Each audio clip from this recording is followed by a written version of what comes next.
There are a lot of people in Jerusalem. Many Jews from other countries have come to the city for the harvest feast, the day of Pentecost.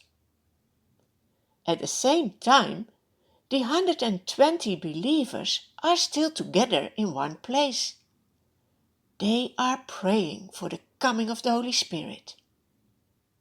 While they are still praying, on the day of Pentecost, suddenly a sound like the blowing of a violent wind comes from heaven. It fills the whole house where they are sitting. The people look at each other. And what do they see? They see what seems to be tongues of fire that separate and come to rest on each of them. Now the Holy Spirit has come. All of them are filled with the Holy Spirit.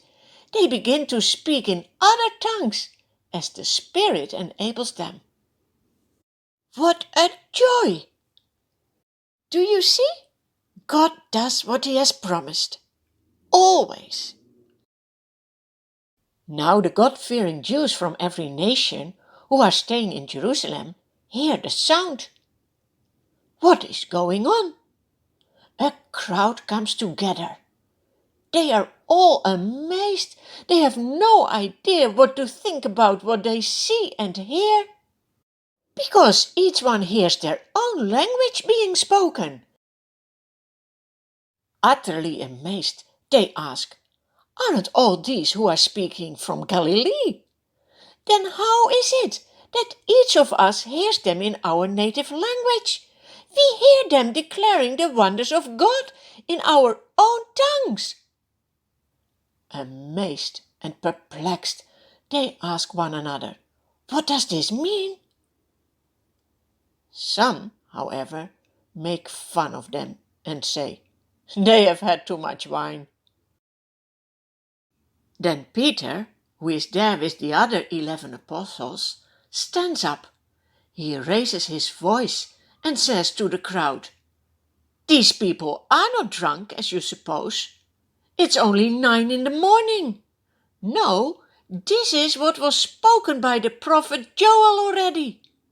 Then Peter quotes the words of the prophet Joel and says, "In the last days, God says, I will pour out my spirit on all people. Your sons and daughters will prophesy. Your young men will see visions.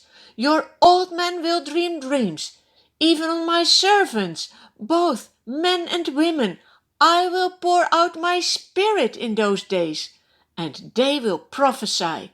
I will show wonders in the heavens above and signs on the earth below, blood and fire and billows of smoke.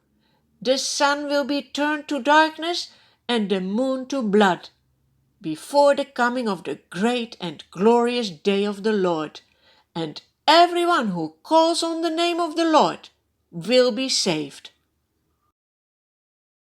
What a wonderful words can we read in the Bible.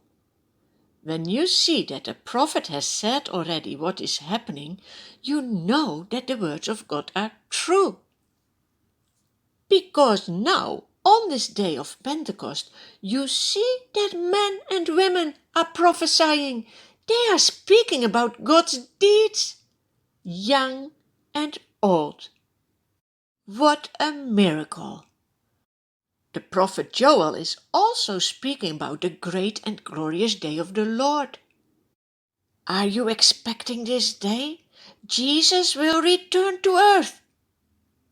And what a beautiful words are the last words Peter is quoting. Everyone who calls on the name of the Lord will be saved. Have you done that already? Peter still has more to say. I will share in the next story what else he is preaching.